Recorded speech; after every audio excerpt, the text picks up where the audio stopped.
Rabbi Joshua Caruso, I'm here. Janice Contreras,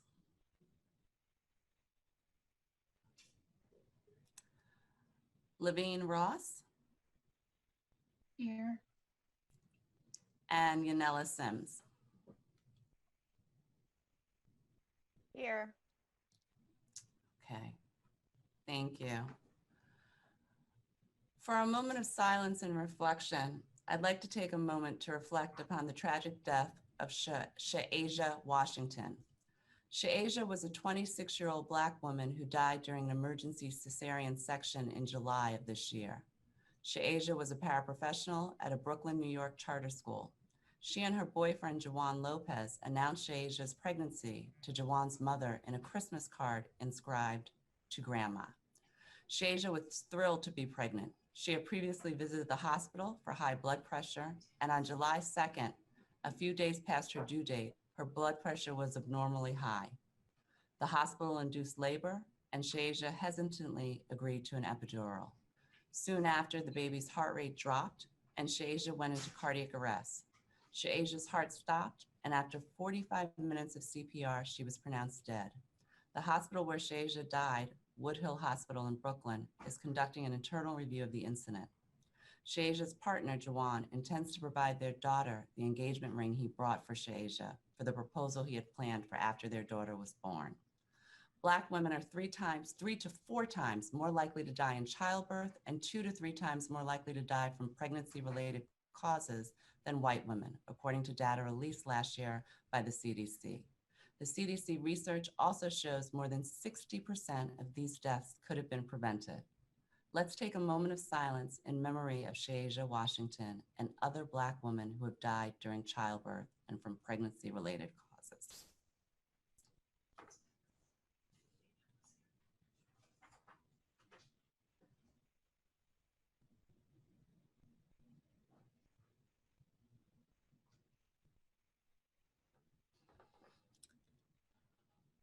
Thank you. Laura, has anyone else joined the Zoom call? Danielle Sindor, I understand, has joined the Zoom call, so welcome, Danielle.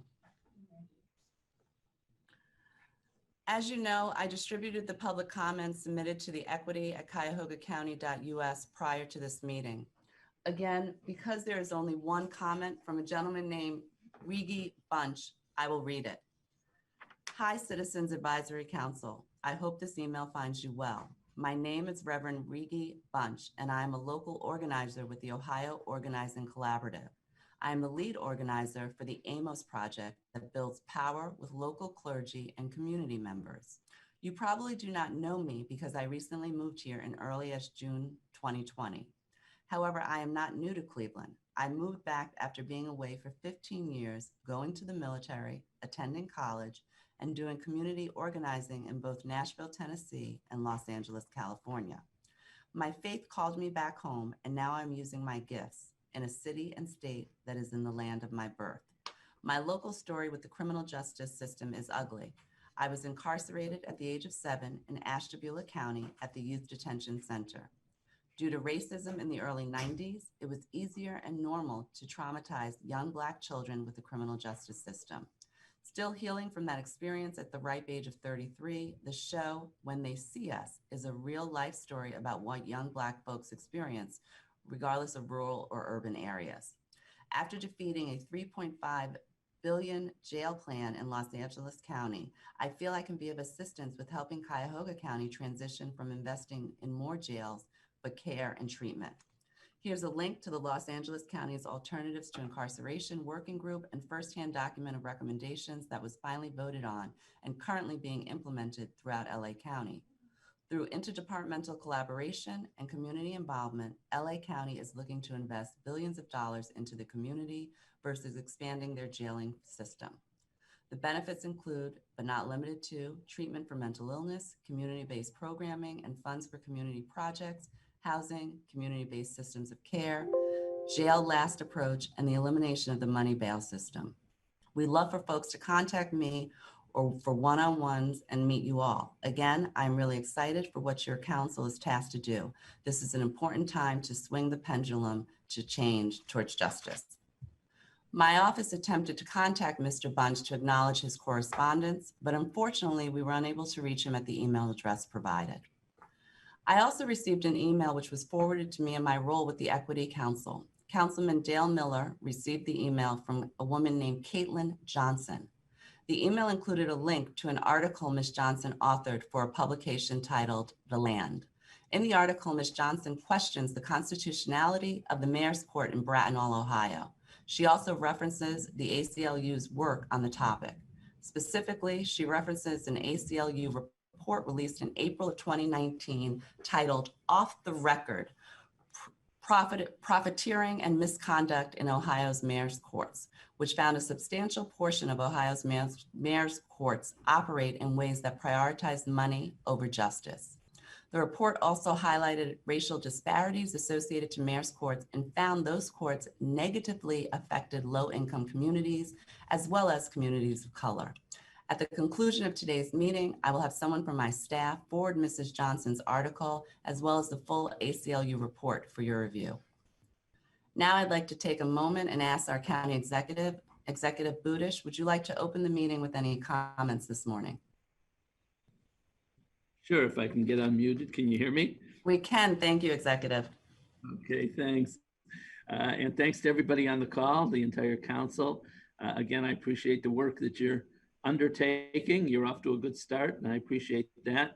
And I won't take too much time. I know you have a lot on your agenda to work on. I'm excited about your agenda. I'm excited to see where you would like to go with this council.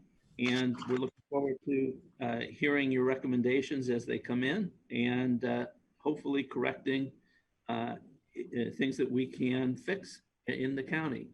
I want to be clear that we don't, as a county government, we don't have power necessarily to do everything in the county that you might be looking at.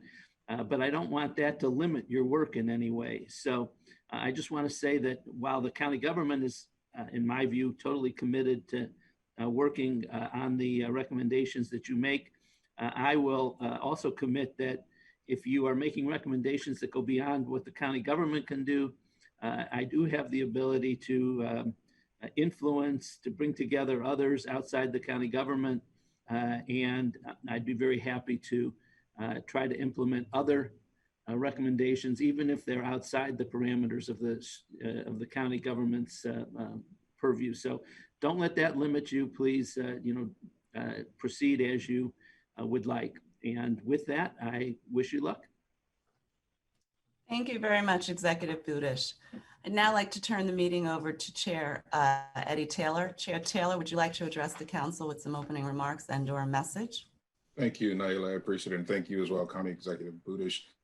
The County Executive makes the two great points. The first is, I believe we are off to a good start. You'll hear in today's discussion, not only will we get through the bylaws and some cleanup around the bylaws if necessary, but hopefully everyone's had a chance to read them.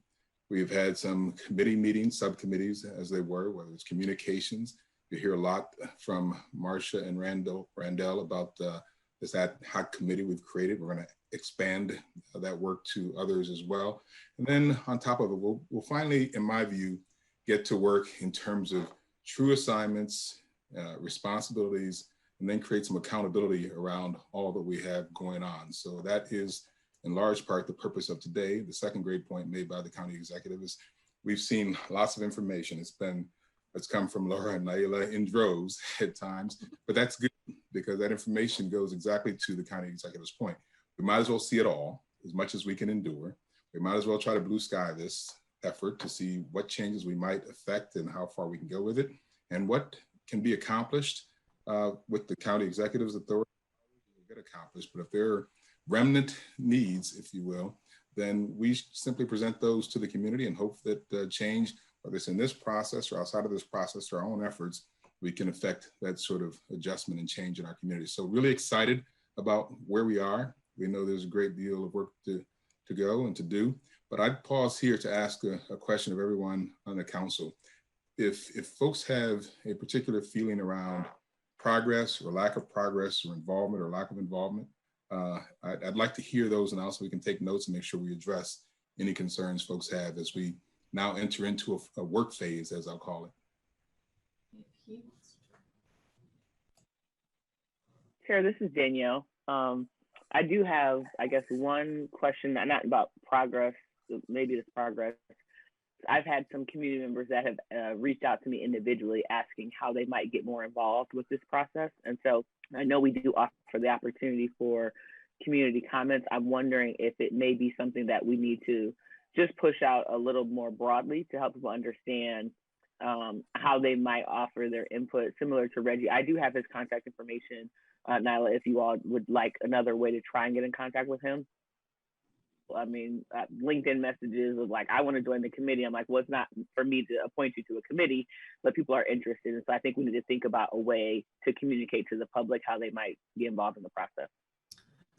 And that's a good point. Not only the communications, which we'll talk more about, but how do we allow others, even if they aren't formal members by assignment to the committee, how do we allow their understanding to affect, or their passion to affect this work and have the degree of input that's going to be required? Again, that's an important point, and we will delve into that in a more meaningful way in just a moment, because it is important, Danielle, absolutely. Anyone else? So everyone is okay, at the very least, with where we are to this point? Okay, all right, very good. I'll turn it to you to introduce Councilwoman for comments. Yep, thank you. It is my absolute privilege and honor to welcome County Council Member Shontel Brown to our meeting today. Councilwoman Brown represents Cuyahoga County District 9 and serves as the chair of the County Council's Human Resources Appointments and Equity Committee. Councilwoman Brown also serves as the executive director of the Cuyahoga County Democratic Party, and prior to serving on County Council was a Warrensville Heights City Council member. Councilwoman Brown, I thank you for accepting Chair Taylor's invitation to attend today's meeting. I would also like to personally thank you and all of the members of County Council, but most specifically you, Councilwoman Brown, for passing the resolution declaring racism as a public health crisis. Chair Taylor, I don't know if you have anything else to add prior to me handing over the floor to our esteemed County Councilwoman, Councilwoman Brown. No, absolutely, that was wonderfully done. Thank you, and I don't have anything else to offer. Well, thank you both. Good morning, and thank you for having me, and thank you for that wonderful introduction. So I just want to start off by saying I cannot begin to tell you how much this work means to me. For those of you that don't know, this work began long before the coronavirus and George Floyd's tragic death. Since being elected, I've been focused on addressing multiple issues relative to systemic racism within and outside of Cuyahoga County. One of the very first things that captured my attention was the disparity study. The research had been completed, but the data was nearing expiration. Under Executive Budish's leadership, the county drafted a community benefits agreement that was heavily focused on SBAs. This was the recommended approach to address the lack of MBE and WBEs winning prime contracts. For those who don't know, MBEs, minority business enterprises, WBEs, women business enterprises. And I'll just remind Executive Budish, we are eagerly awaiting the outcome of that initiative because we know it's going to tie in with some of the work that we're doing right here in this committee. It is my hope that this committee will provide recommendations that will make real, immediate, and impactful changes both within our organization and beyond. But in order to do that, we will have to be transparent and prepared to face some harsh and ugly truths from time to time.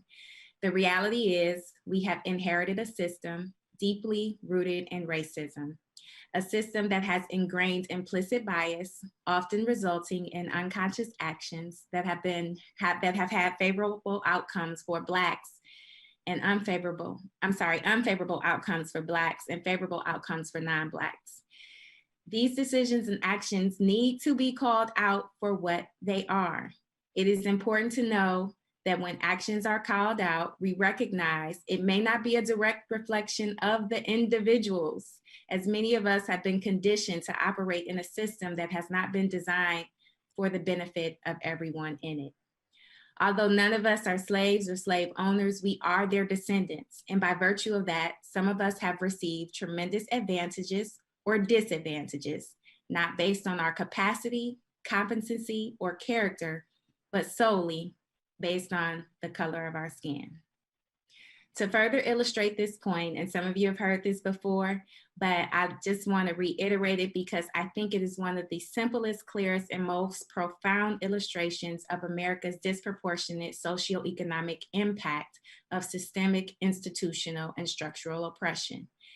It was a video that I saw on YouTube, and I shared this during a Public Works Committee meeting, and I just shared it 2 weeks ago with our Internal Equity Committee, but I think it's worth sharing again.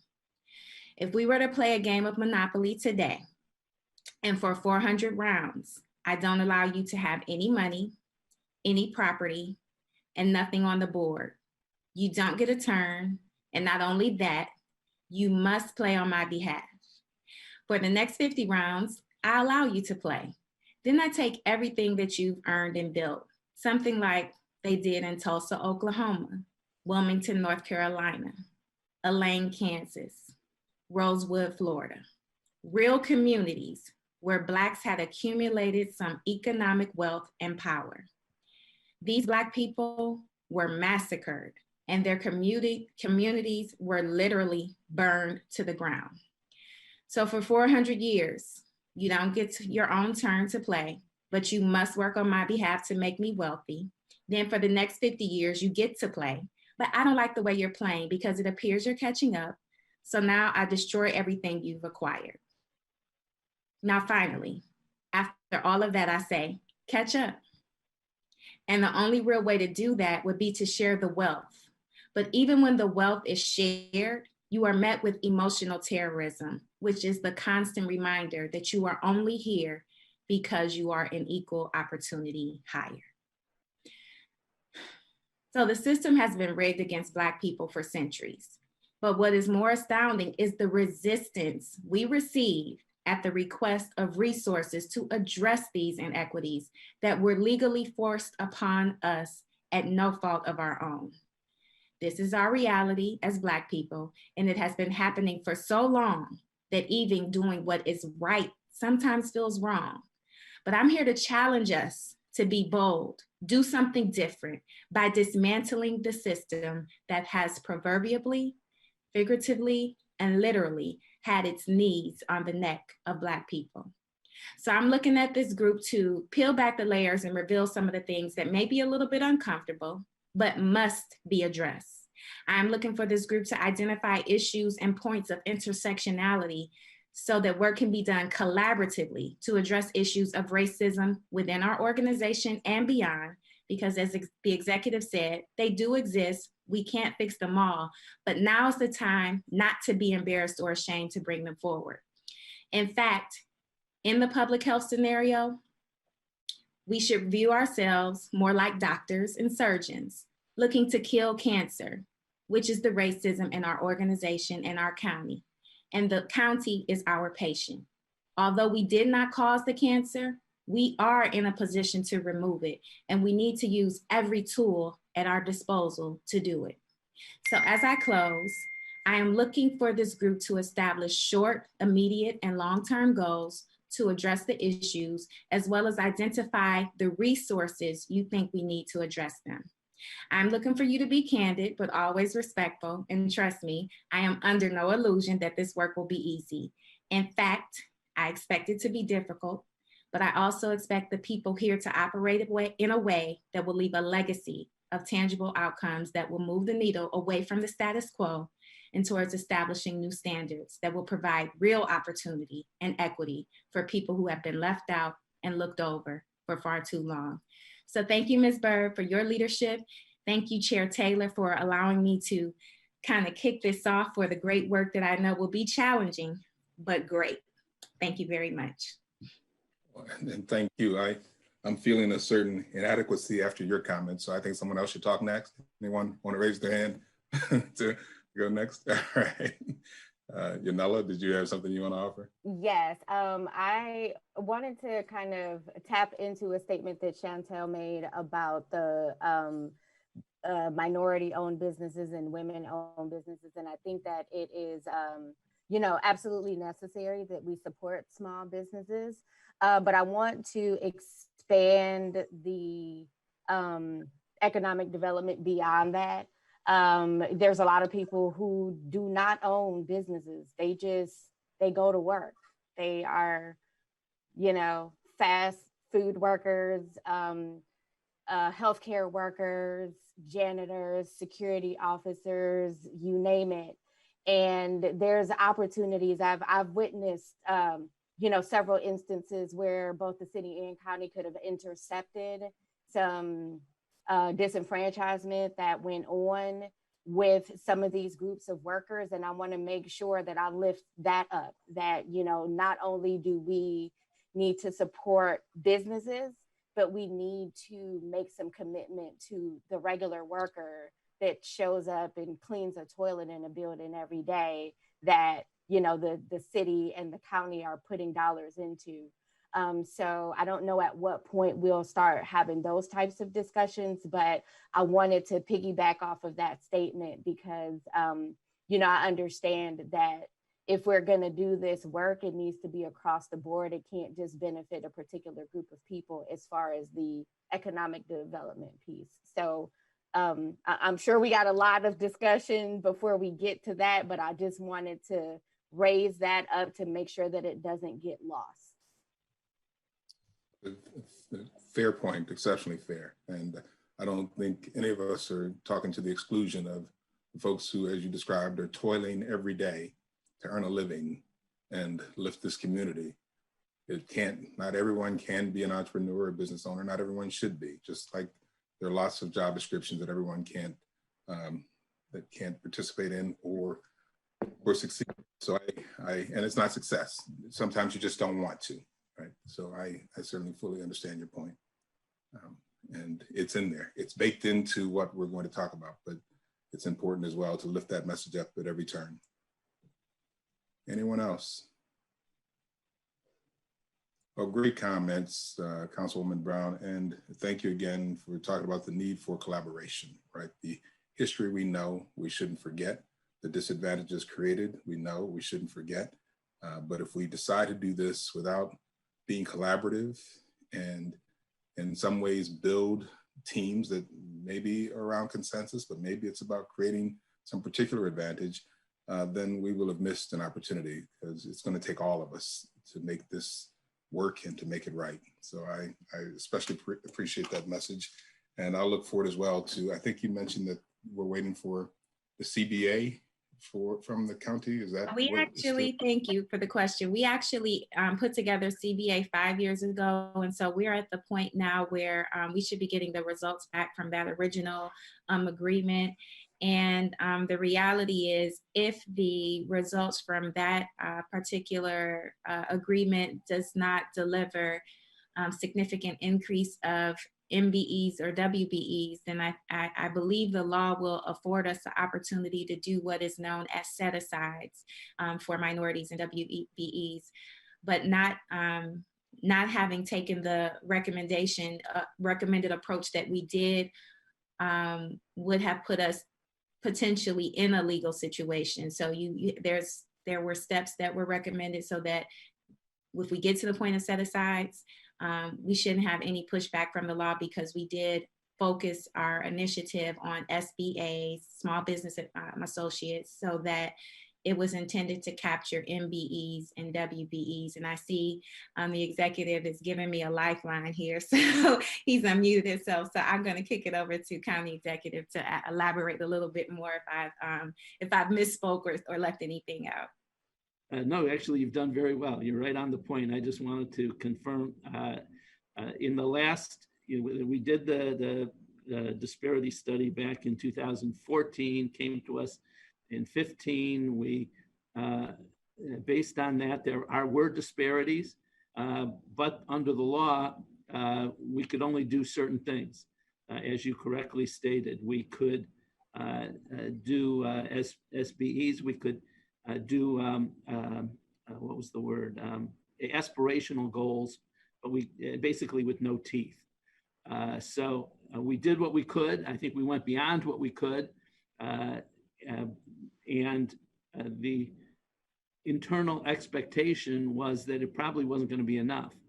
I'm afraid that when we get the disparity study results, it'll show that it wasn't enough, because anecdotally, we know there's still problems out there. So if the next disparity study shows that there are still disparities, that will, as you said, Chantel, it will give us as a county government the right and the power to do more, to put teeth into our legislation, I believe, and to actually take steps that I'm hoping will be quite meaningful. So as soon as that's out, we'll obviously make that available and do, you know, I'm sure this council will have input into it, and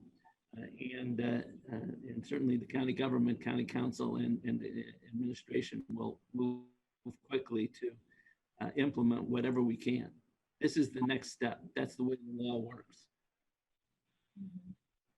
And an important next step it is. So thank you for that update, County Executive and Councilwoman Brown. Any other questions for the County Executive? Mr. Chairperson? Yes, sir. Ken Chalker here. It works. Please.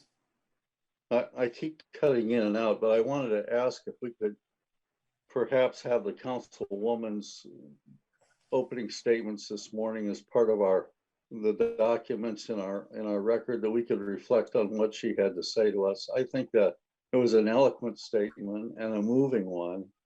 And I think, I know I personally I would value being able to read that and have that as a part of our documents as we go about this work. I'm happy to sell these to you for $5 a piece. No, I'm just kidding.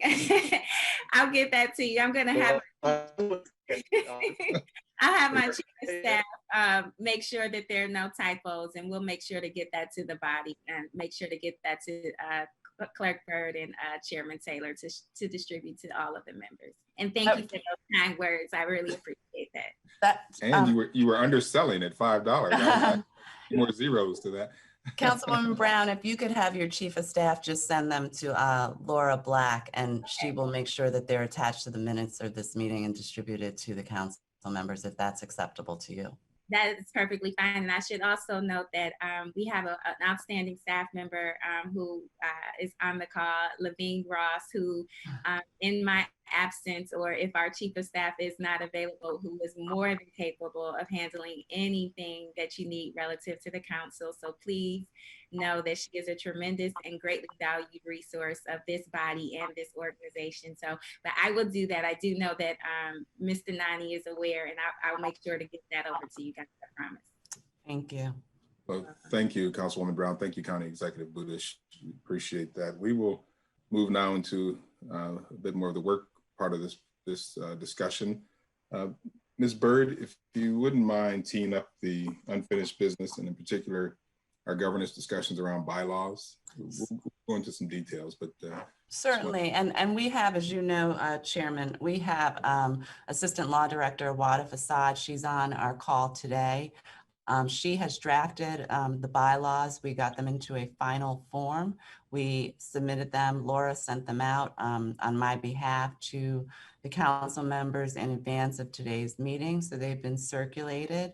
And I just wanted to open it up to see if there are any revisions, additions, or comments regarding the bylaws before I ask you for a motion to approve them. So I don't know if we would like. Excuse me, Clerk Byrd. Yes. Byrd. Yes. Excuse me, Chairman Taylor, this is Cordell. I wanted to reference back to when the councilwoman concluded after Chalker. I wanted to make a point. During these economic times, and with reference to what the councilwoman stated in her opening statement about catch up, right now we're seeing the dwindling. Small businesses closing up around the country. We don't know what the future is looking like with this virus and its subsequent impact. The other thing with the other members' reference regarding workers, normal workers, you know, your janitors, etc. With the vastness of the county in the economy and the dwindling of opportunities for new jobs or recreation of new opportunities, ex-offenders are really going to feel the impact that has already been impacted over time. But with the closure of opportunities to be able to sustain a living, not just going, as you referenced, Chairman Taylor, about not everyone being an entrepreneur. Many ex-offenders have sought that route so that they can make a way because of governmental entities and other private sector entities not hiring them for whatever that case may be. So I think within our work, as I alluded to in our, that's captured in the minutes from our last meeting about hiring practices, I want to really make sure that it's on record. We need to take a good look at as to how we can expand opportunities within county government to afford ex-offenders an opportunity to become employed. Those are the end of my comments. And salient comments they are, and we will hopefully get to these points when we begin talking about this committee work or the subcommittee work, because we can't lose what you've just described in our thinking or in our work. So appreciate that as well, Mr. Stokes. Thank you, sir. Okay. There are no other questions. Ms. Byrd, I want to seek relatively quick approval, but I'd like to, not page by page, but certainly the first couple of pages of the bylaws, if we could, from the law director, get a bit of a summary. Sure. And is she on still? She is supposed to be on. She was on. Awadif, are you still on? All right. I'm going to have Laura call her. I can attempt to put on my lawyer hat and walk us through that if you'd like.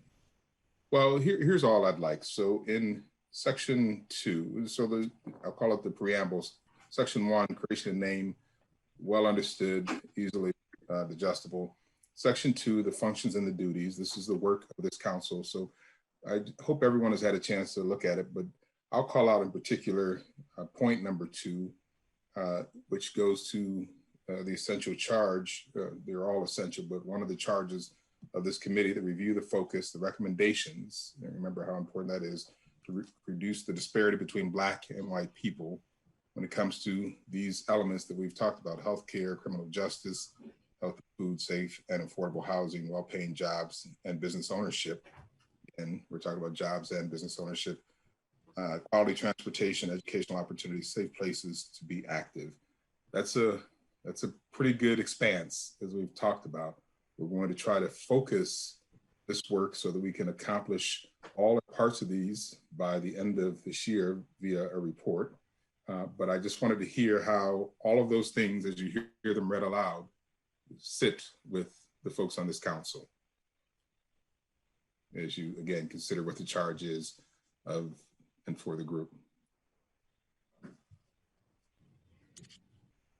Mr. Chairman, I feel like this is expansive, and the legislation seems to necessitate it, as we've talked about it over time. I don't know what flexibility we might have to focus our recommendations or the scope of the recommendations we will make, but I believe the legislation doesn't give us a lot of room to narrow the scope of the areas of disparity that we're being asked to address.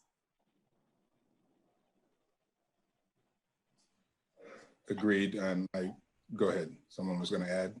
No, this is Neela. I was just going to add that I believe, as Habiba said, and I don't know if Awadif has rejoined the call, that Chairperson Taylor, that number 2 that you've read to us is straight from the legislation in terms of what the charge is, as I'm sure you're well aware. I would also, obviously we still have the executive on the call and he can tell me if I'm wrong about this. I think we are all, and the councilwoman as well, we're all aware that we've started this work sort of in the middle toward the end of the year, that you all have started this work. So I would imagine that whatever report we put out at the end of the year obviously does not have to be inclusive of all of those for now. But those I just wanted to give some clarity around why I think Assistant Law Director Watt have included that section in the bylaws.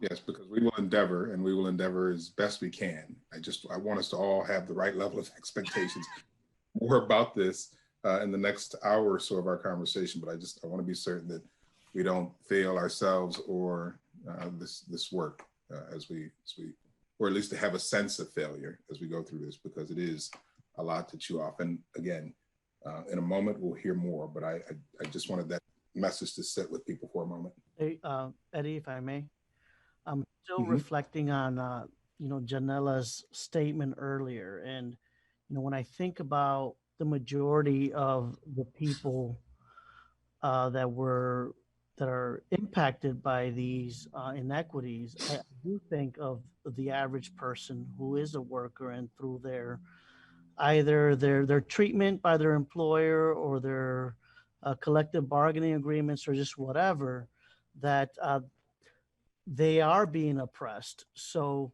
and I think that that's a much bigger number of people than entrepreneurs, and it's all of us. But so I'm trying to understand. I understand, the charge from a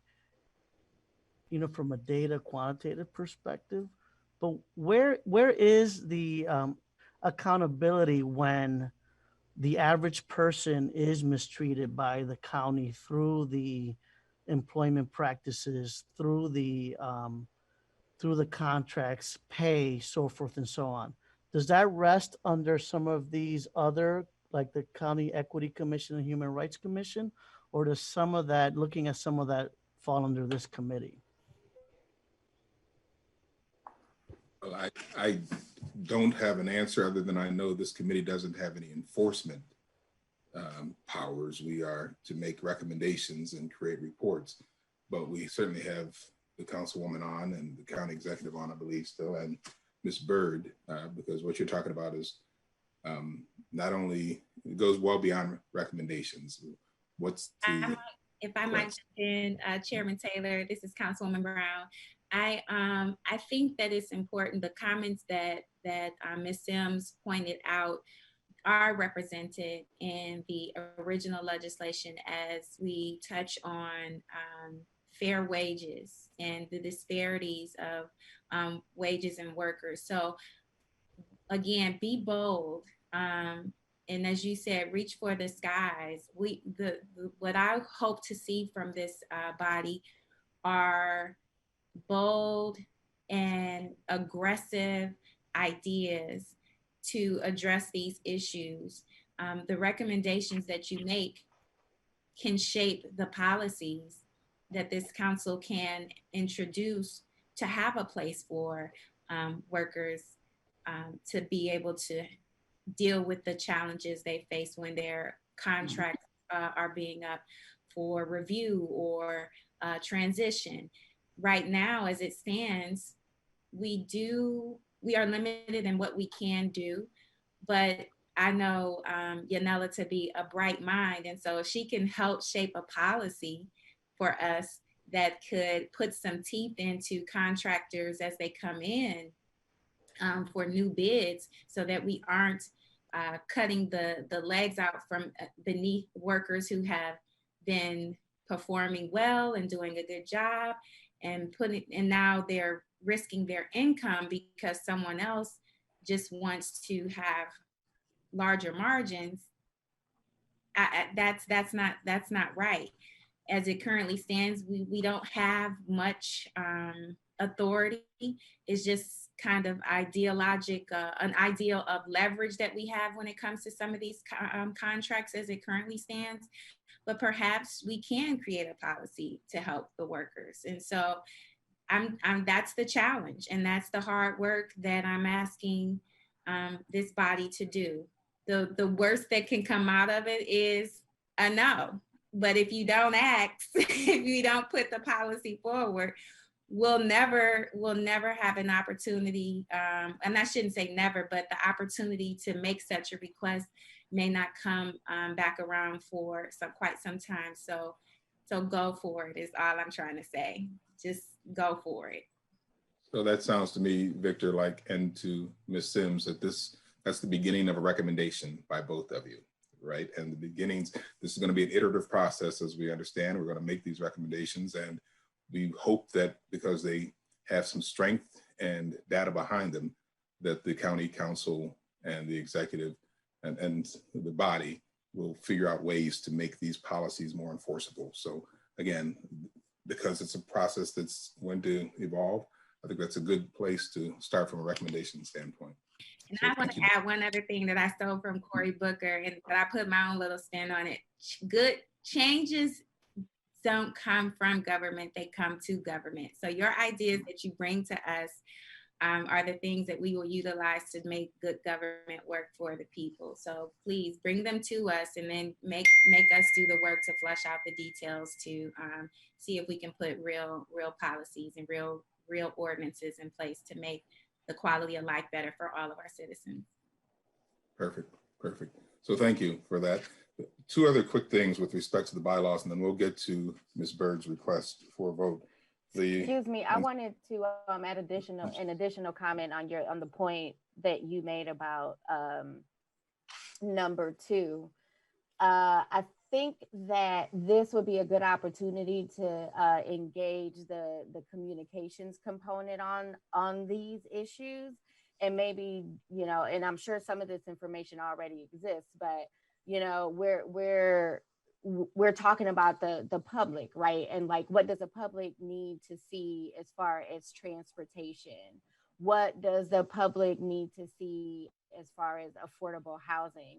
And then we can maybe gather that information and work from that perspective to try to accomplish, you know, different benchmarks in each of those based on what the community sees as what's necessary, you know, either more immediately as well as long term. And then that way, you know, the work is going to be hard and daunting and challenging regardless. Like I think we're very clear on that.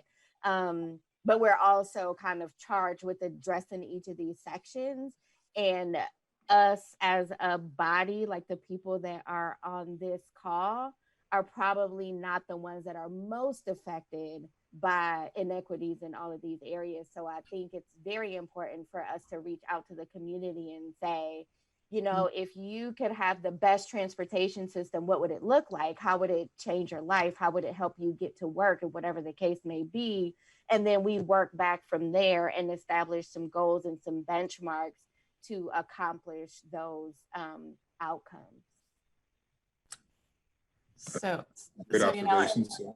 So in some cases we will ask questions, and the report may have in some places more questions than answers, but it shows that we are addressing these, and we've done the outreach, and we still have a responsibility over the course of time to fulfill or to address those questions. So I think that's a fair approach. I'm sorry, Naila. No, I was just going to say, I think to Yanela, later in the agenda, the communications subcommittee report will speak to many of the issues that you've talked about, because those have been some vibrant discussions.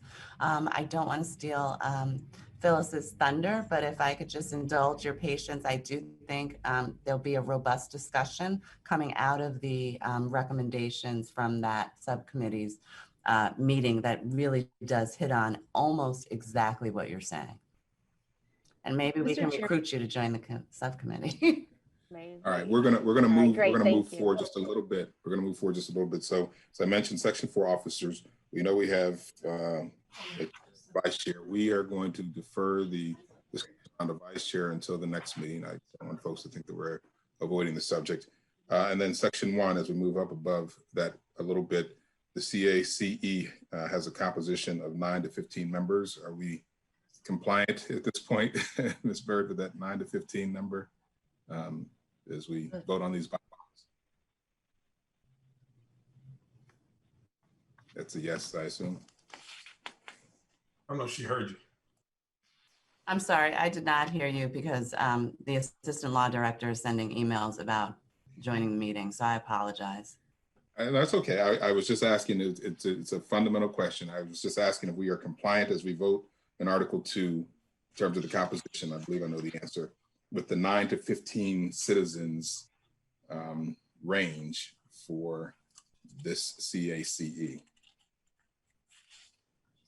That's straight. I'm going to have Laura try at this point, Okay. County Executive, to get the law director on this call because I shouldn't be giving. Yes, I can answer it though. That is straight from the legislation that says there's 9 to 15 citizens that are appointed by the executive. 15 of the 17 of you were his appointments, and then there are 2 that were appointed by council, and that was Levine Ross as well as Yanela Sims. So I think we're good there. Does that answer your question, Chairman? It does, fully, Okay. fully, absolutely. All right, any other questions on the bylaws? Because Yes, Eddie, I actually have several comments about the bylaws and questions, and I can quickly run through these. I didn't want to take a lot of time. The first thing I'll say is on page 1, I am struggling a bit with understanding the difference under section 2, functions and duties.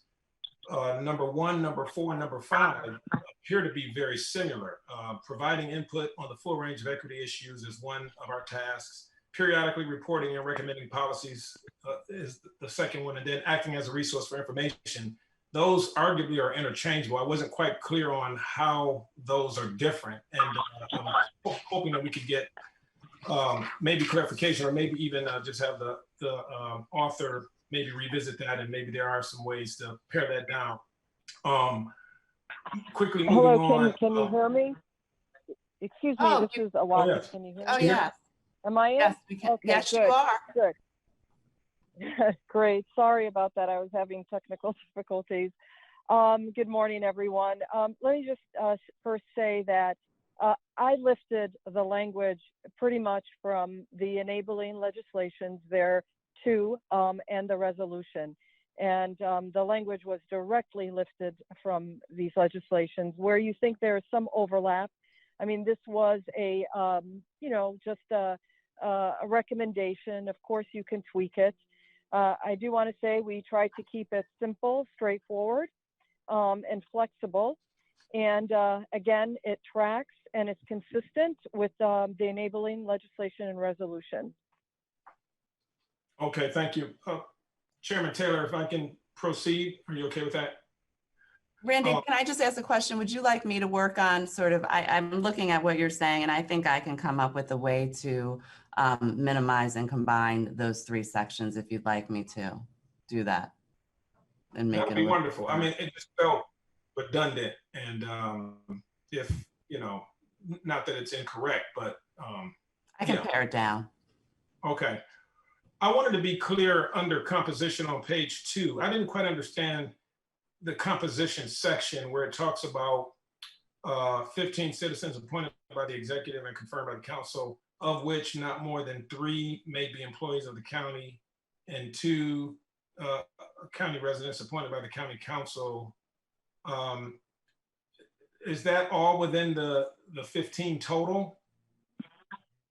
that's how I read it, which is why I asked the question, but I'm open to interpretation, another interpretation. Yes, that's how we read it as well. And again, this language was directly lifted from the legislation. If I can No, respond. go ahead, Armin.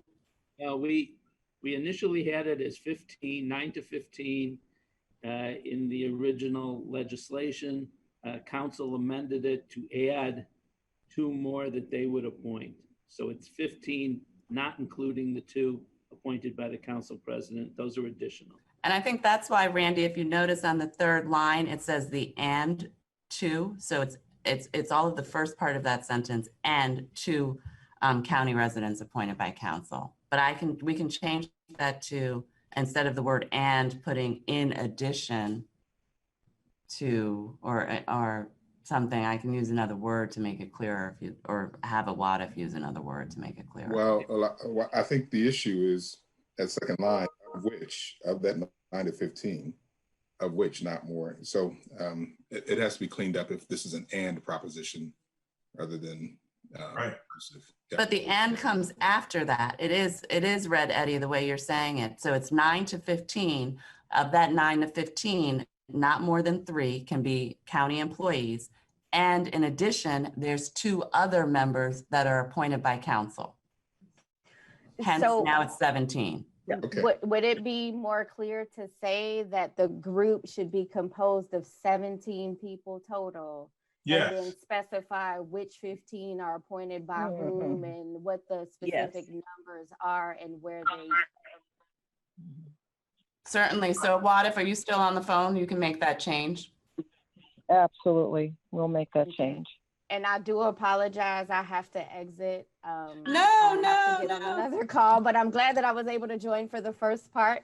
I look forward to reading the notes on the rest of the discussion. And please know you can welcome to call me at any time if you'd like me to catch you up, or we can set up a separate time and I can meet and walk you through what it is that you missed if you like. That would be great. Thank you so much. You all enjoy the rest of your day and have a great weekend. You as well.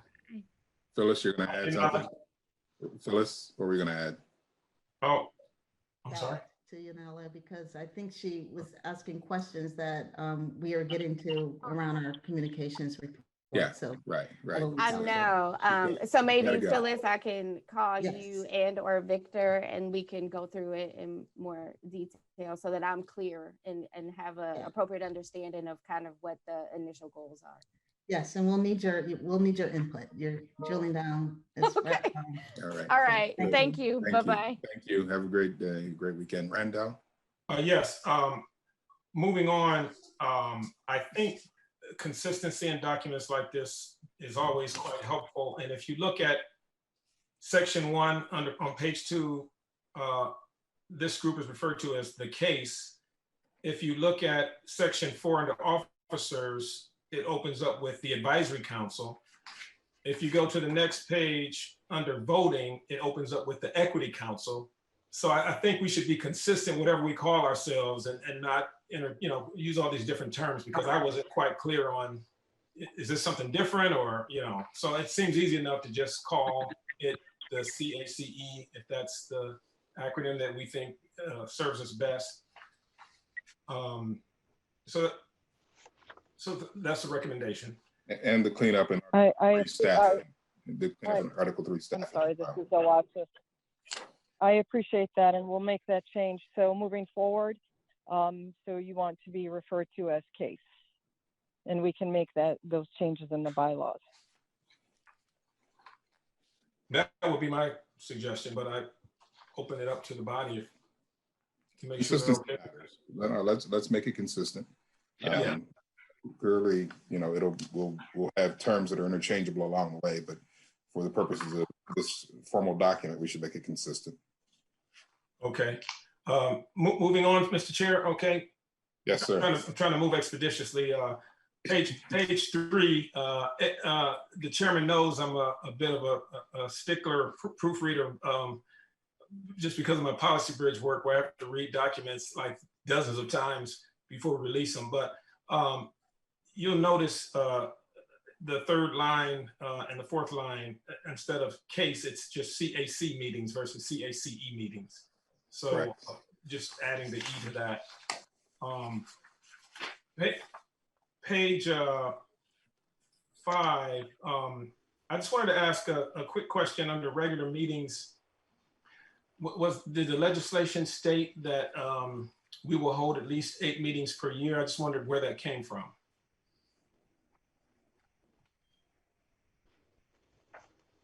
I don't recall that. I was going to say chime in, executive, but I don't recall there being a specific number. No, you're right. There's nothing in the legislation. I think that just came out of discussions. Okay, well, I would just ask Mr. Chair to, maybe reflect on that and let us know if you think that's appropriate. I don't know if that scares some people off or if it's not enough. I think it's appropriate to either lower the number or not comment. Okay, well. You could change it to quarterly. Does the legislation do quarterly? And we'll call that at minimum, right? And that at a minimum, right. Right. You can always go up. Okay, and then moving on under the next section 3, special meetings. Special meetings shall include date, time, and place, and must be sent to the committee members at least 24 hours in advance. I think that's not enough time for this busy group of people to give them only 24 hours advance notice for a special meeting. Any one of us could be anywhere doing anything, and I would suggest that we extend that turnaround time for special meetings. Well, I think what you're after, as much as anything else, is discipline, right? From staff and from leadership. They are going to do better than 24 hours, but if we put the discipline in writing, that may matter, I guess is the point. So do you want to double it? Is that sufficient, or do you want to make it 72? It will always be done as quickly as possible. So we understand that. I'd hate to say a week, however. Yeah. Okay. I would open it up to the floor. Anyone, doubling it certainly feels better than 24 hours, but 72. I wouldn't frown 72 either. Yeah. I actually had a question about that. I would say at least 48 hours, and if we can't get a quorum, then we can always fix that. But sometimes if we're having a special meeting and something is urgent, we don't want to delay it too soon. But if we put 48 hours, if we get a quorum, if not, then we can figure it out from there. But I did have a question on that section as well. 48 hours sold. Okay. Fair. All right. Good. I mean to speak for you, Naila. Nope, I got it. What more? Okay. All right. Mr. McShepard. That concludes my comments. I just wanted to also make the final point, going back to page 2, that the comments made by Danielle Sitnor about getting contacted by individuals that have questions and want to be involved. That number 8 on page 2, meeting publicly on a quarterly basis to provide a forum for the public, I think is something that we should really use to our advantage to ensure that we're opening up opportunities for people to sit with us and hear our ideas, and to also let them share their ideas with us. So that's more of an We'll hear more about that. Yeah, we'll hear more about that in just a moment. Okay. Mr. Chairman, Okay. I know you're trying to move us past this. I just had 2 really quick things. Okay. One was on page 2, and I realize we probably can't change this because of statute, but it's specifically under number 2, and I talks about healthcare, and this is about far more than healthcare. This is actually it's page 1, number 2. It's about health, and obviously we all in this council understand that. But I think it's important when we're framing our discussion, even if we can't change language in the bylaw to say health and healthcare, is that we understand that, yes, this is about transforming the system, as you heard Councilwoman Brown talk about earlier, with regard to healthcare and access. But we cannot let off the hook anybody who is working only on the healthcare access piece, because that is not what gives us the vast majority of health. And our healthcare systems are a huge part of our community, and we need them to transform in order to provide health in that more holistic sense than just access to healthcare or transforming the way care is delivered or disparities within that care. So I just, for the record, wanted that to be included in the discussion, whether or not we can change the bylaws or not. And the second piece was going back to what Mr. McShepard just said on page 4. There's a piece that talks about us being able to pull a quorum together electronically or telephonically, but it's reference to Ohio Sunshine's laws and related statutes. And when I read through that, I just thought perhaps there needs to be another piece. And again, I'm not a law expert, so I could be wrong, but a piece that just says, or other extenuating circumstances. So we're in a pandemic. We obviously can't meet in person. So I just wanted to make sure that that piece is there so that we are meeting the standard that is expected of us by the public, and that it's not just for those reasons, but also the current status. That's it. Thank you. I think the suitability question around communications and how we connect is an important one. So we can talk about these in suitable terms, suitable community, whether it's virtual or by phone or in person. So I think we should use every avenue, every vehicle available to us for communication. Okay. All right, so Naila, it doesn't look like we're going to get to a vote today. It's not. It looks like our assistant law director has some additional work to do. So hopefully she's been taking notes and we can get another draft circulated to you all once she gets it to me, and I will circulate it. All right, so by early next week. we will move on from the bylaws, but this was good discussion. We thank you. We still have to certainly ascribe to the legislation from a final standpoint in terms of some of the language, but these are good changes. So we will move on. Thank you all. Let's talk about coordination, and this may be a brief conversation with similar equity groups. We've done a shuffling of sorts with the agenda. For those of you who may be looking at an older agenda, older meaning a few days. Any comments? We have an entire spreadsheet that Laura and Naila provided, or at least I have with the group, of all the similar organizations in town. What I'd ask, if you don't have it, you can indicate such. We will send it out to you today, and just respond back to me and Ms. Black and Ms. Bird with any comments you might have. It really is about looking to see what others are doing, how we might use work already accomplished or ideas or a stream of ideas already in place to fulfill our responsibilities or just to inform ourselves. So I don't want to make more of it than we should, but I do want everyone to have it. Any questions on perhaps Mr. Chairman, can you give us a couple of examples of what you mean by similar equity groups? Well, we heard in our prior discussion that Ms. Sidnor and Ms. Maccabee, I believe, Marcia, you're on the City of Cleveland's task force. Or the racism as a public health crisis. Yeah. So work that's being done in a similar way in similar communities, not just local but beyond. Oh, okay. So it's a big part of. Okay. And we will circulate. I'll have Laura circulate that spreadsheet, Chairman. That was only circulated to you, so the other members of the committee do not have that. It was put together by folks in the executive office, and it talks, Mr. McShepard and others, about other cities, other counties who are doing similar work in this space. Montgomery County is one, City of Baltimore, San Antonio, as we said, Cleveland and others, and sort of who has it and what's done. So I'll have Laura send that out by Monday, if that's acceptable.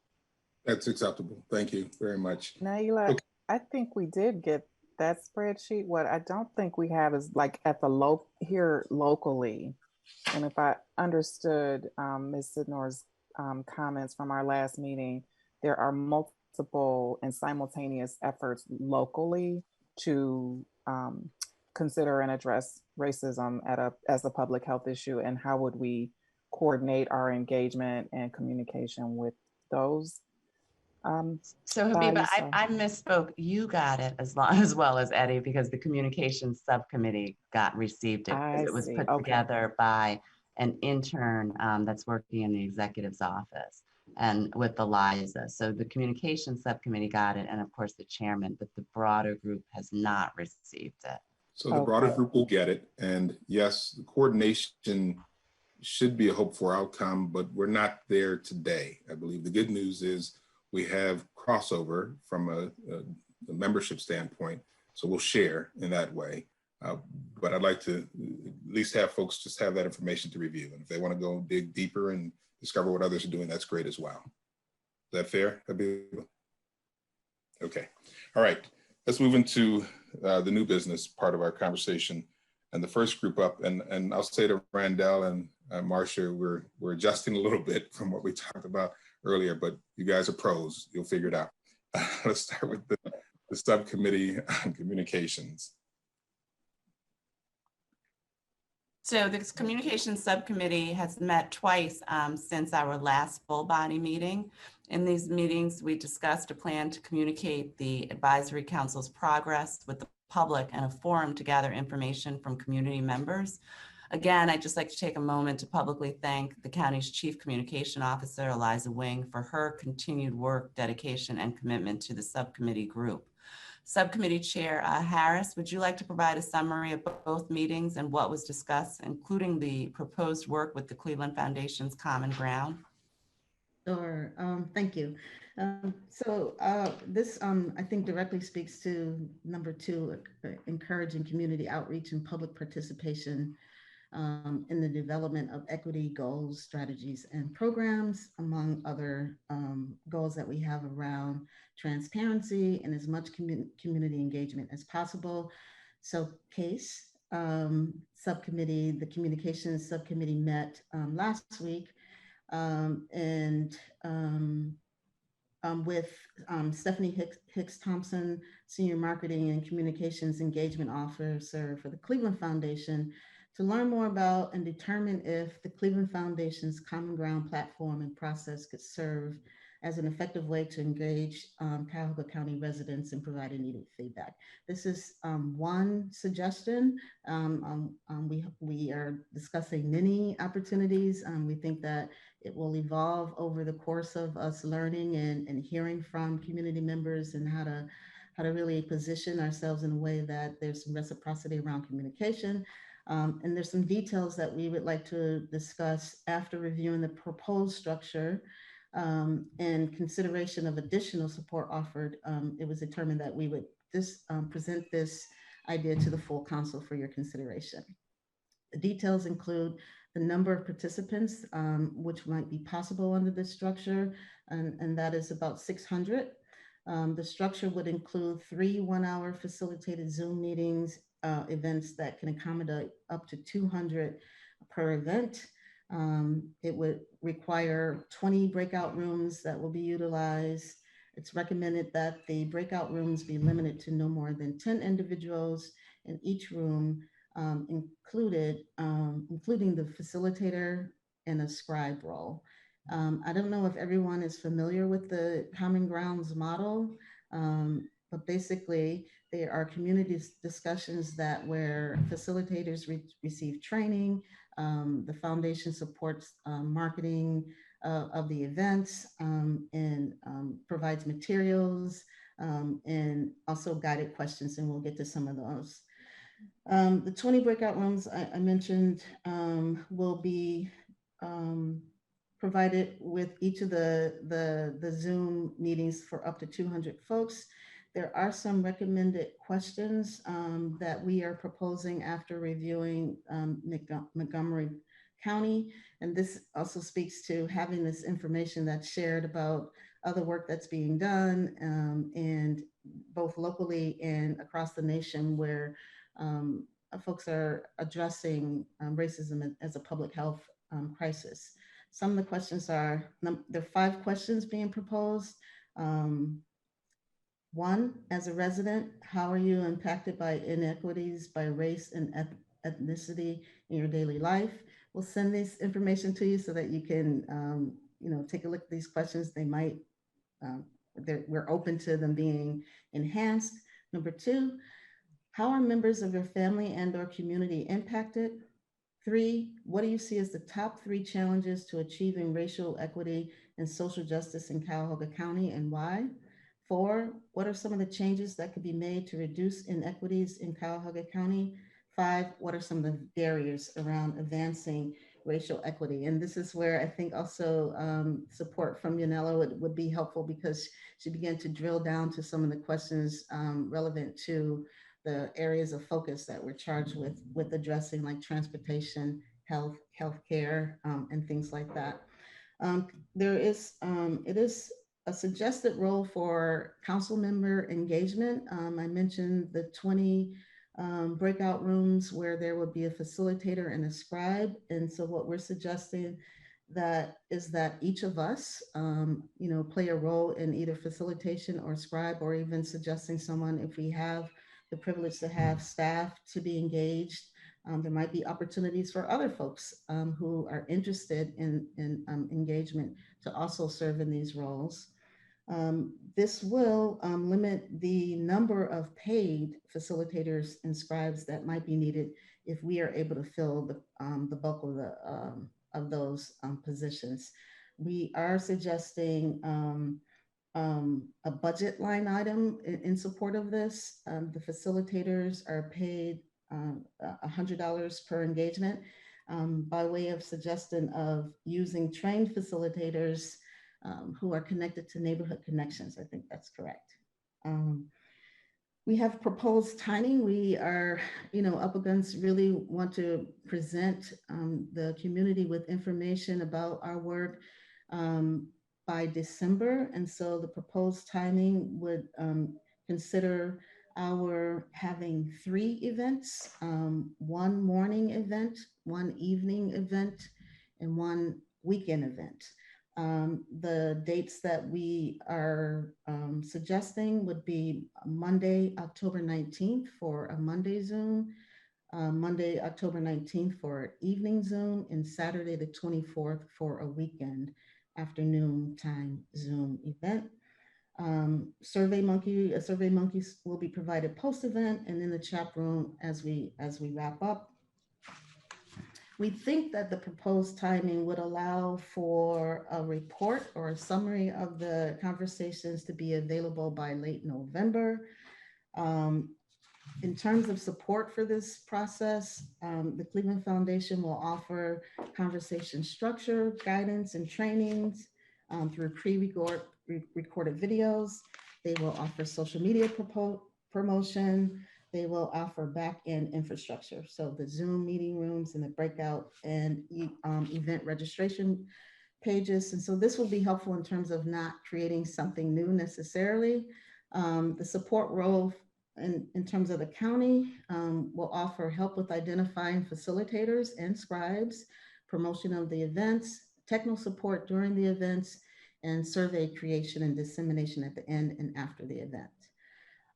Additional partners for consideration, and I know that we will have others, Neighborhood Connections, as I mentioned, their support to engage with community members trained or ready to serve in the role of paid facilitator and scribes. And this is where I mentioned that we would require a budget of about $1,000. The Cleveland Library System has also our experience in pulling together a series of conversations. If the council recommends, the library system could be engaged to use the Common Ground platform as well to host additional conversations within the recommended timeline. Additional key support that's needed, and also budget consideration.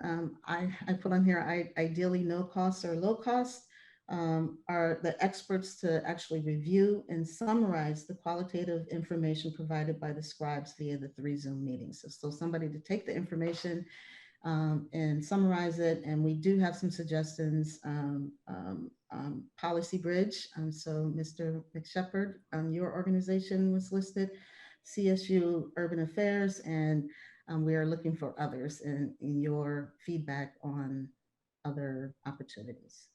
Phyllis, can I just jump in with a question? I was involved in all of these discussions, and I don't recall the dates of the 19th and or the 24th being decided or confirmed. And we usually sort of with the organization do things with the doodle poll to make sure it works for other people. Were those dates chosen by you, or are they set in stone? I know, for example, the 19th doesn't work for me. Okay. Just a suggestion to get us started and to be challenged. Well, I know we talked about October for sure, in the morning and the evening and the weekend, but I wasn't sure. Okay. It's us, taking a step forward to get feedback and to hear what your thoughts are around this particular framework. So I accept that the dates right now are placeholders, but I appreciate it, Phyllis, you throwing it out there, right? You got to get started somewhere, then have people push back. My next move is not going to meet with any approval at all from this group. I'm going to make it anyway. We're going to hold questions from what Phyllis just said so we can get through the Randall and Marcia piece in this ad hoc committee, and we'll go back around. Again, I don't expect that decision to be liked, but I want to make sure that we can tie these things together. Randy sent to me. Eddie, I do have a comment to go along with what Phyllis was saying. So you're not going to... It's not a question. It's not, okay. All right. Okay. Go ahead. Go ahead. I did reach out to Dean Anglin at CSU, and he's all in. So okay.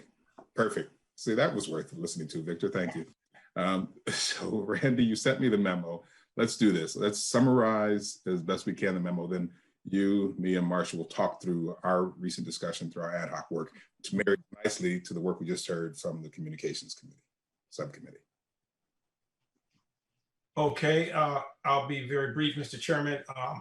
I reflected a bit on our last meeting and the fact that Mr. Chairman sort of put it out there to this group that it might be in our best interest to try to figure out how to, in an effort to not boil the ocean, to use his language, we should start to think about how we can pare down this, very large effort. And when you look at all the categories that we're supposed to cover. So after reflecting on that, I agreed that that was a sound thinking and maybe something that we should consider further.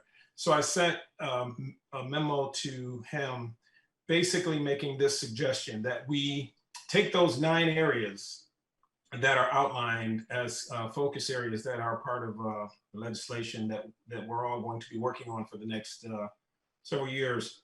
And we pare them down into 4 major theme areas.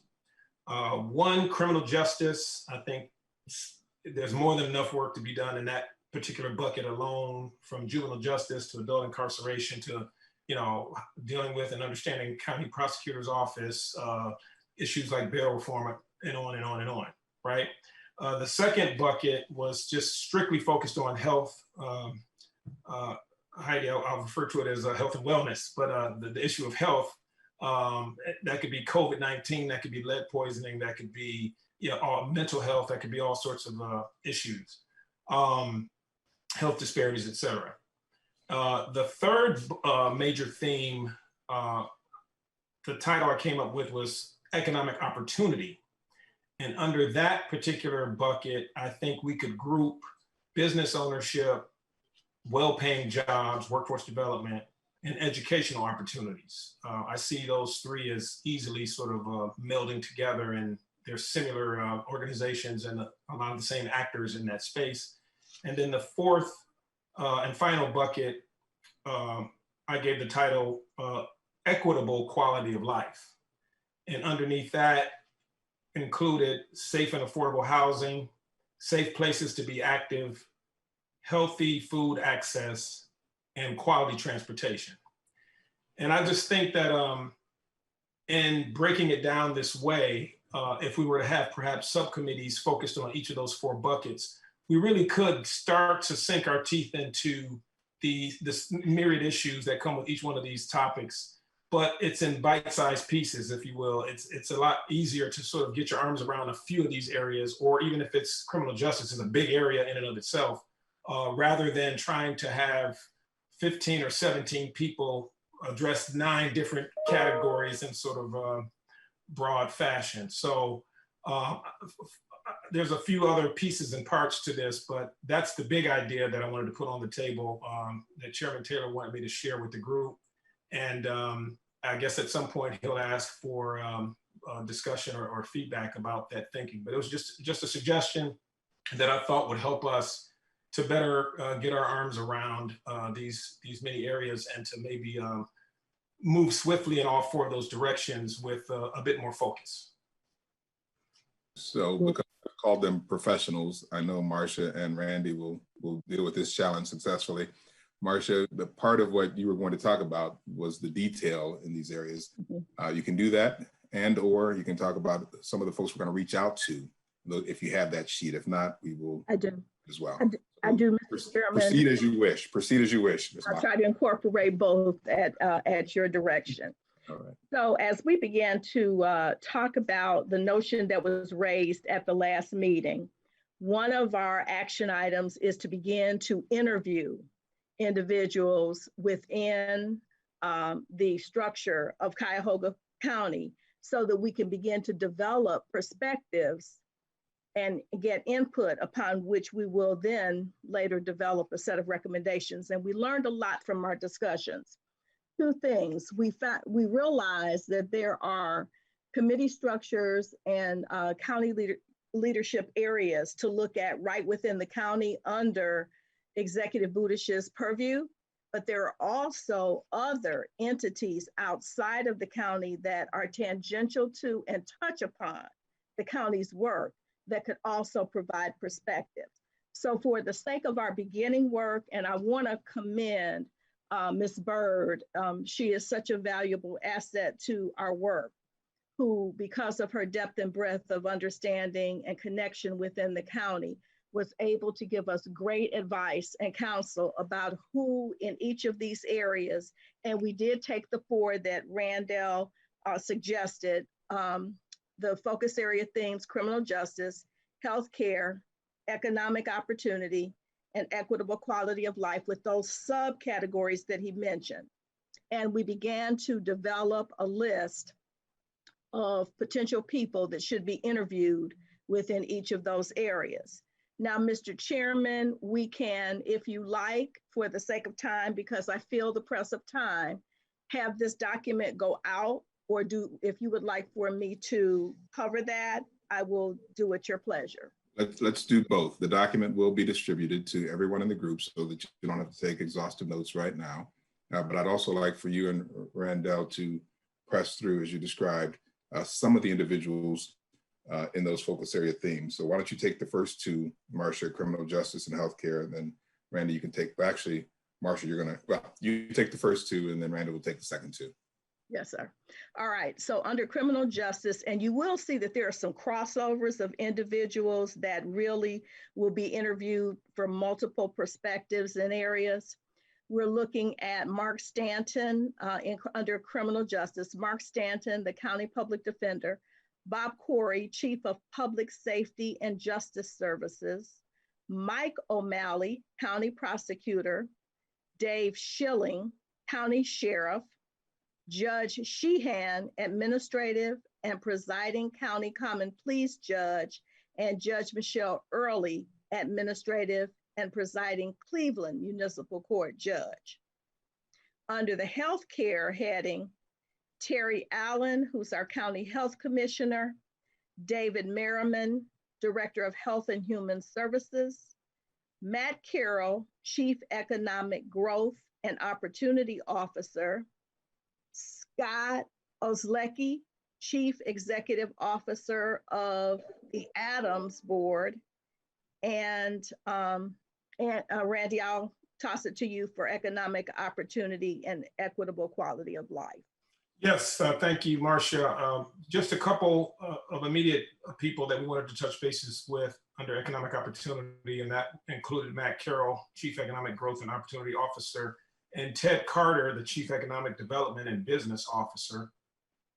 And then under equitable quality of life, again, Ted Carter, the Chief Economic Development and Business Officer, Mike Dever, the Director of Public Works, Mike Foley, the Director of Sustainability, David Merriman, again, the Director of Health and Human Services, Catherine, someone will have to help me with the pronunciation of her last name.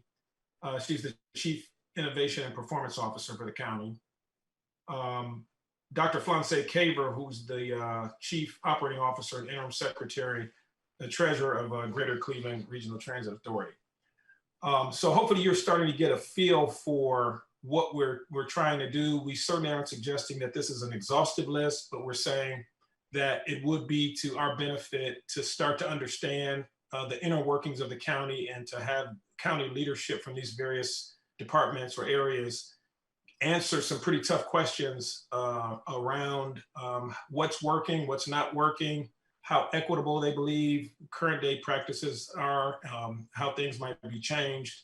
And from those types of interviews, we think we will come out of the gate with a pretty good amount of information and direction about where we go, what needs more attention, et cetera. So, Mr. Chairman, I'll turn it back over to you. Yeah, and in just a moment, I'll give everyone an opportunity to respond to both what was a wonderful communications report and what you heard just recently, equally wonderful report from this ad hoc work. But I'd also add to names that sort of have deliverables as a part of this whole effort. The county executive, Armin Budish, will be one of the individuals we speak to. Bill Mason, perhaps the county chief of staff. Catherine, again, the name that I'll call it Tachik, the Chief Innovation and Performance Officer. Lenora Lockett, Director of Office of Procurement and Diversity. Jesse Drucker, Director of Human Resources. Mike Chambers, County's Fiscal Officer. Eliza Wing, who many of you know and have already interacted with, the Chief Communications Officer. So I'll stop there. There's a lot in all that we've talked about. I get that it was hard to digest if you don't have information in front of you, but think about the few things. This communication strategy, whether the dates are the 19th of October or the 23rd or so of October, I think it is finely tuned to this point, more work to do. And then also the breakdown of these categories into digestible parts, as Mr. McShepard mentioned, and thank you as well, sir, for the good work that led to that conversation. All right, silence from me. You guys, please.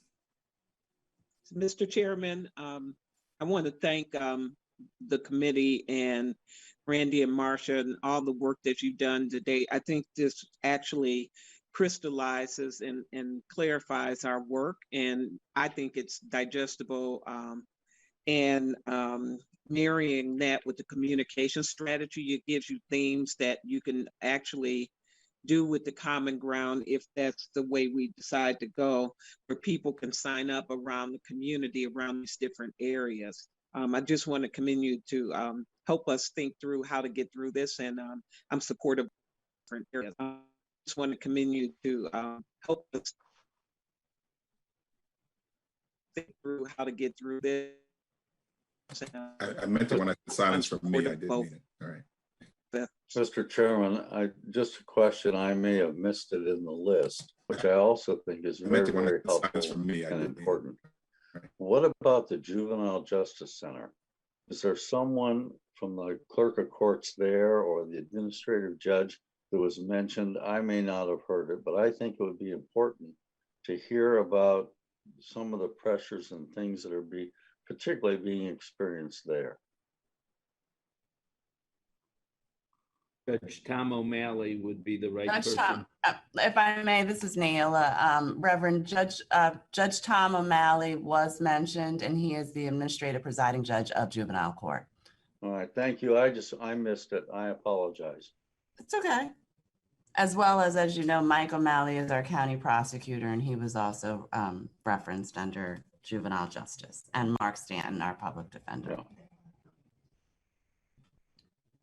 I'll jump in, and now I just want to commend you guys on the great work that you've done. I want to especially recognize Mr. McShepard for the grouping of the subjects that were covered in the resolution. And just to give you a little bit of context, I charged our staff with identifying data that would make it nearly impossible or irrefutable to get the resources behind it to make the changes that this body or our internal body would recommend. So that is why you see it itemized in that way.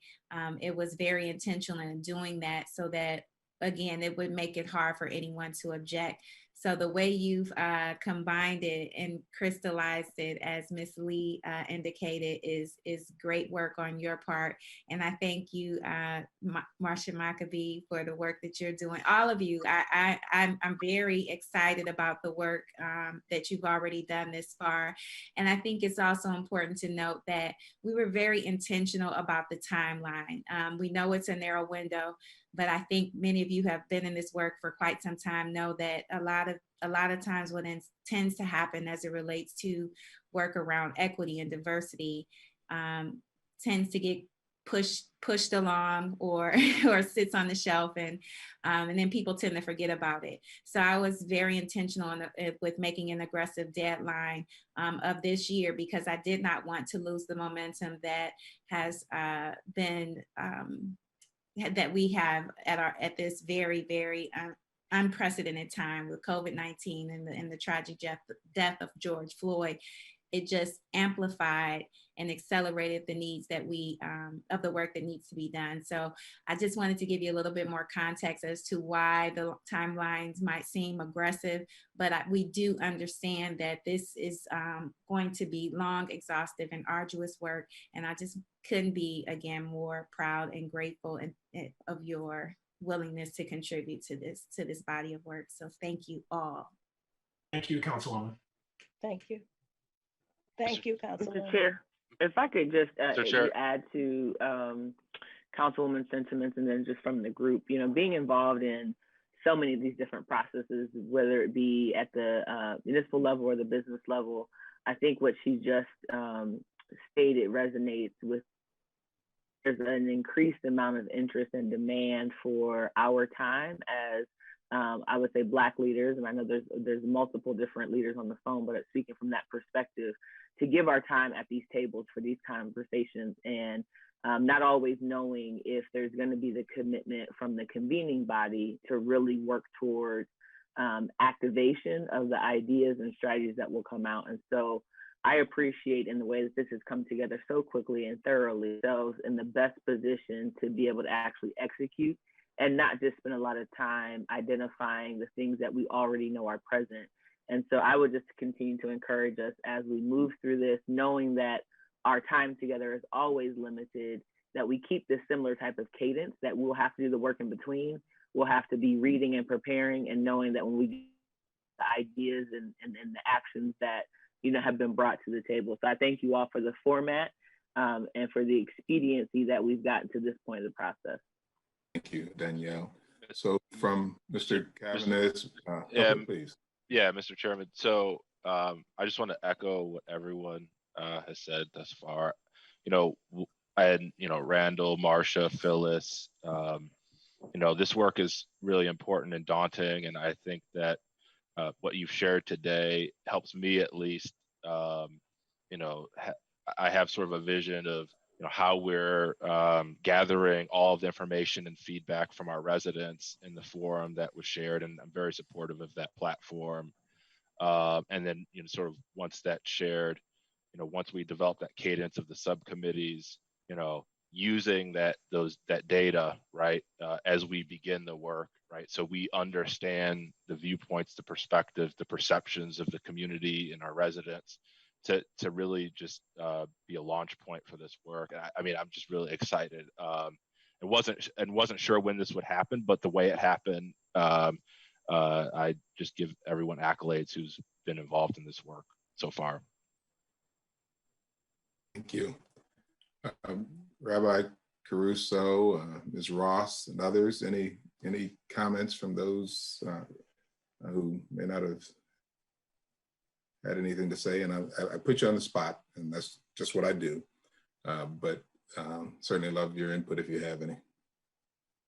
I echo what everybody's saying. I'm looking forward to the assignments and talking about that. I'm already processing where it would be best for me to serve. And I would just say that, you know, for me, I'm comfortable where whatever, you know, you chairman and the group see me to be. There are some places that I've worked in, particularly with Greater Cleveland congregations, that might be helpful. But I'm really looking forward to being of use and help with. Thank you. Same here. I echo all of the comments. I think that this is going to be a great endeavor that we're all taking on. So I'm very excited to be here. I know that there's a lot of areas of work that needs to be done in this area, not only at the top level, but also at the frontline level as well. So I guess my question would be, I was just kind of looking at the list of interviewees and just wondering, are we starting at the top, but we're going to drill down a little bit into those who do that daily work every day? I think that their opinions would also be very valuable to what we're looking to do. It's an important consideration. And quite honestly, we hadn't gotten to that level. That drilling down component of it should matter. So that's an important component. We'll have to get there, because that's what I get, perhaps a different truth, as it were. Absolutely, absolutely. I've been a county employee for 22 years, and I've worked at different levels of the county.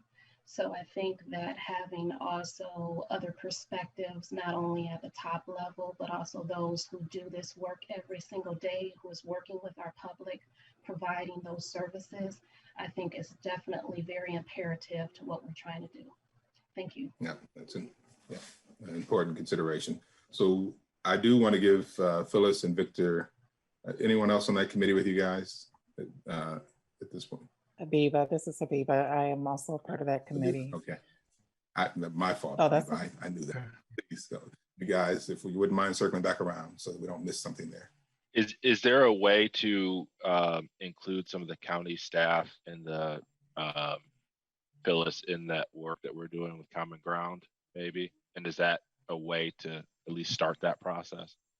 Well, it's interesting that you have, Stephen, that you mentioned that, because we are fortunate to have the man in charge of all county staff on the phone. So Armin, Armin, what are your thoughts?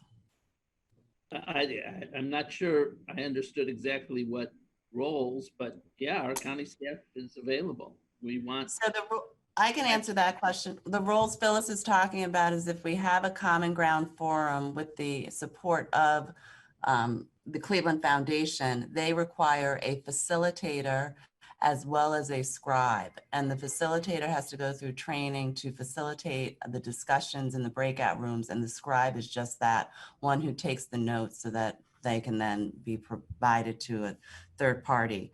The Cleveland Foundation has used scribes and facilitators from Neighborhood Connections in the past, but they charge $100 per person. So I believe Stephen was asking if we had the capability of recruiting some county staff to serve either as a facilitator and or as a scribe for 3 hours in the month of October, 1 in the morning, 1 in the evening, and 1 during a weekend. Well, that Is that correct? Well, that and then also participation at the tables. That's what I think that's really important. Oh, and participation. That's what I heard. Yeah. Yeah. Oh, Right. absolutely. Okay. Yeah. Yes, the answer is yes. Yeah, I think the participation, I can answer that. Absolutely. I mean, we can send a blast to our, the comms team can send a blast to our county employees, informing them when we have the dates and times, square it up, and they can participate for sure. It's We might open wanna to be, everyone. Yeah, we might want to be intentional about creating a list of folks that we want to make sure we heavily recruit in being part of the process and giving the feedback. And to follow up that comment, Ms. Harris, I do want to go back to what Ms. Ross said, that I think we should also be very deliberate in ensuring that we don't limit the input that we receive from the county mid-level, lower-level employees to a group format with a facilitator. Some of those folks we need to talk to and have open and honest conversations at all levels and give them the opportunity to really speak at length to whatever issues they feel are important. So it's a both and. It's a both and. Great. I would want to add to that just the provider community, our interactions and engagement with county system leaders and others. There are experiences that I think this council should be aware of. And Mr. Chairman, even though during our ad hoc committee, we did have a discussion about the possibility of surveys to staff for the sake of those who would feel more comfortable sharing their ideas under that format. But we, of course, that doesn't fall under the purview of our committee. So, but we did have that discussion and thought that it also would lend validity to the data collection. And Phyllis, in so many ways, that's a communications effort, but we were trying to keep it out of the realm of the county so that the results would come back to a neutral body so that the compilation work could be done. And we, again, get some answers which are unvarnished. So just something to think about, but yeah, thanks for that reminder as well, Marcia. Okay, so here's what I've heard so far. Exceptional work, Phyllis and Habiba and Victor and anyone else on the committee rather. Exceptional work, Randy and Marcia on this ad hoc. Ms. Bird and team, thank you. So we've got materials that'll come out to you all. We have to settle on these outreach dates to the community, whether it's October 19th or the 24th. They need to figure that out post haste, I would argue. That goes as well to these public engagement opportunities. The additional component to the public engagement is for everyone on this committee. Ms. Councilwoman, when the council is receptive to the idea, we would love to provide our oral updates to the council. We will share the wealth, as it were. Everyone on this committee will have an opportunity, depending on how often you require our presence, have an opportunity to present. Community leaders should have an opportunity to speak on behalf of the community. So we want to put that on your radar as well for our participation. And then finally, before we turn this over to Dr. Havemann, the update on the report drafting and reporting to the county council, county executive, I'm going to, along with Ms. Bird, handle the next steps there so that we can put timeframes in place for everyone as we go through this committee work. So the final thing I'll say, so expect that to come. The final thing I'll say is, as I have all of your lovely pictures, screenshots captured, here are the committee assignments I'm thinking about, in addition to, the communications work already being done by Phyllis and Habiba and Victor. So Phyllis, I have you in these 4 categories on the side of sort of this equitable quality of life. And you guys get back to me individually with where you prefer to reside in this effort. Victor, economic opportunities, Habiba, both criminal justice. You're not going to do 2, just 1, but here's what I've identified from what you said during your initial testimony. Habiba, criminal justice and economic opportunity. Marcia, economic opportunity. Dr. Collette, economic opportunity, or I'm sorry, healthcare, health and healthcare. Janice is not on the line, but economic opportunity. I heard from Rabbi Caruso in his testimony, healthcare, health. Stephen, criminal justice. Randy, in a variety of places, but economic opportunity. Reverend Chalker, criminal justice.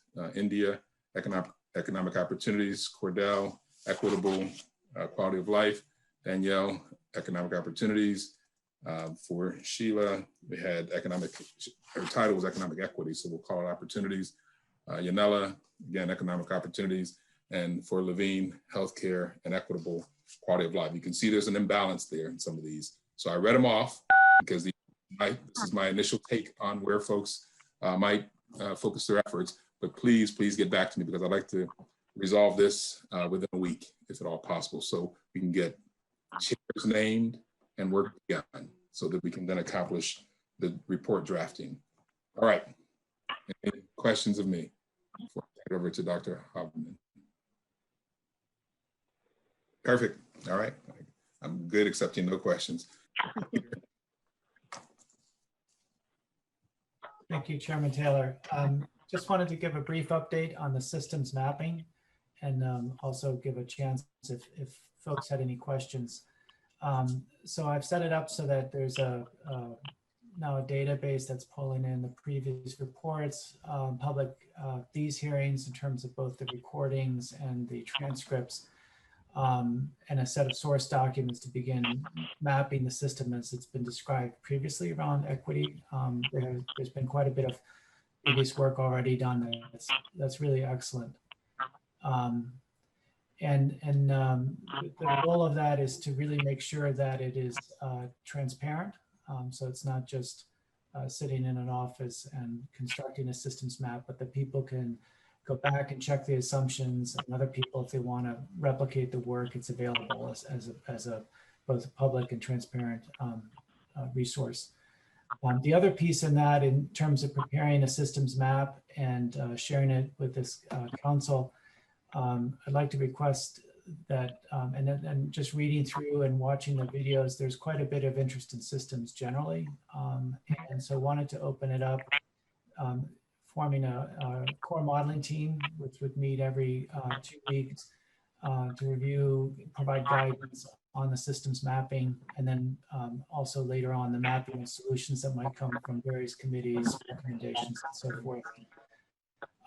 As well as provide review of documents before presenting it to the council, and also identifying opportunities to engage community members, but also build system capacity for understanding that. And this core modeling team ends up being a pretty important part, at least in the way I like to work with this.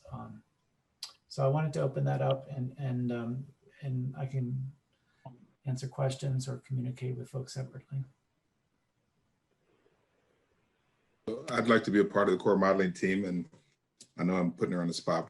I'd love if Ms. Lee would also join me in that work. I know you don't have to answer. I know how rude that is, but I'm still asking. Okay. Okay, thank you. That'd be great. Any thoughts to Peter's comments? Okay, so there's an overlap in some of this work, but good to hear, Peter, that you've begun the effort. When might it be possible for me? I don't know if this is in narrative form or if there's an image that's been created, but I'd love to be able to see something that provides a little bit of an update if it's in place. Yeah, absolutely. I think the next meeting, I think having a systems map based on some of the initial reports and testimony, I think that, and especially if we have a core modeling team that could review that before presenting, just to figure out, how high or how detailed to get and how to break it up. And that's an important part of that process. Okay. All right. Very good. And there are others that we will press into duty, but we'll keep it relatively small just because we're asking a lot of you already. But I think it is a key piece, and thank you, Heidi, once again for bringing this approach to our attention. All right. Mr. Chairman, I just wanted to quickly add, in Chairwoman or Councilwoman Brown's comments earlier, you talked about short-term, intermediate-term, and long-term goals and interventions to address this, and that's exactly what this helps us see in visual format. So I just wanted to circle back around to your comments earlier and link in how I think this may be useful to that. So thank you.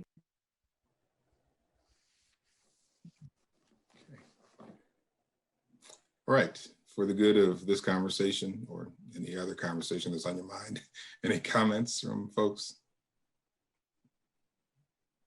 We started off at 10:04 and we said we had a lot to get through. I hope you feel that we did just that. And I know there's a lot packed into it, but you're up for the task.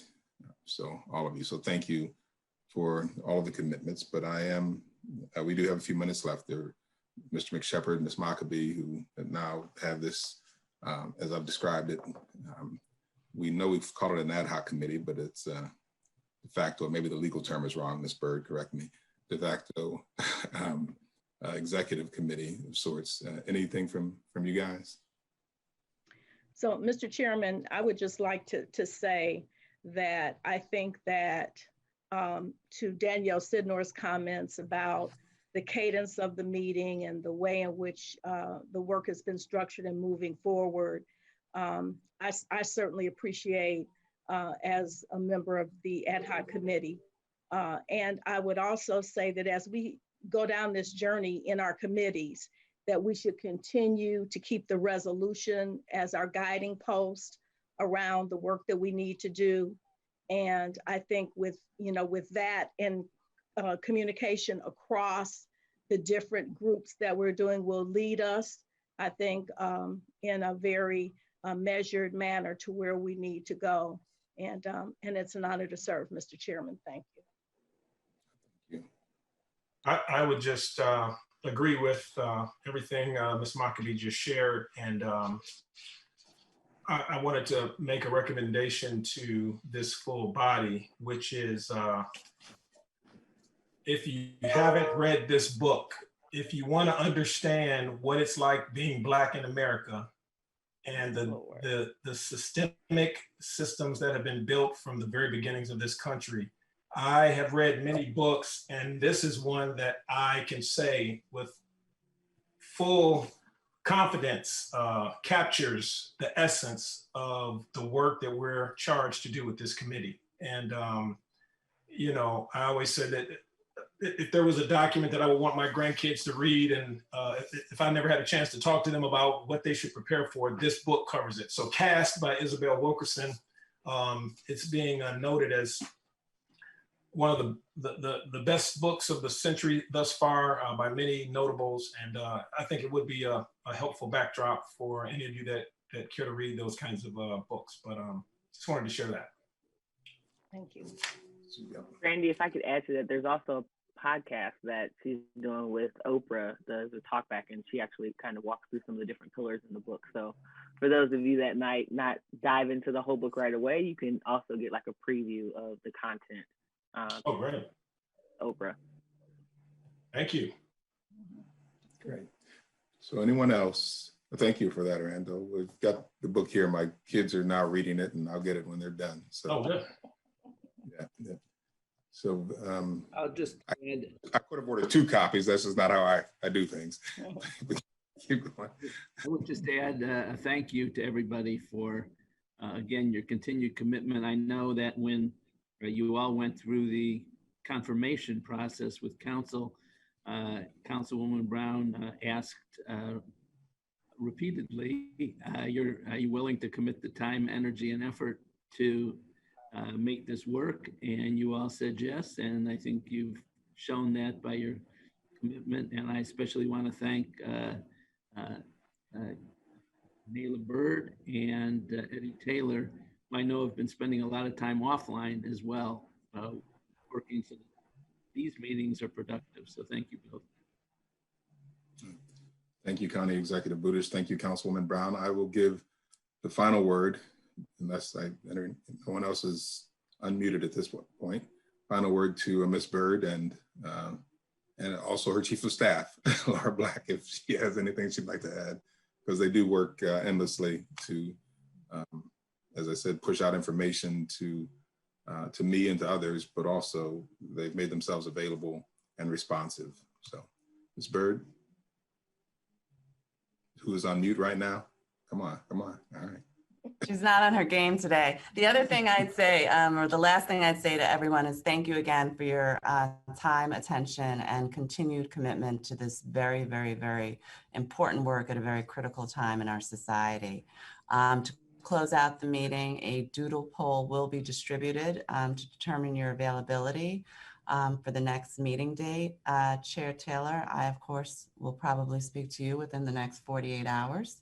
I will have someone on my staff, as I promised, get the information or the documents that were discussed, including the spreadsheet of other folks doing similar work in this space, as well as to the sheet Marcia, Randy, and our chair discussed. And the Assistant Law Director knows to work on the bylaws, and we'll get that out to you. Danielle, I will talk to you offline about getting Mr. Bunch's contact information.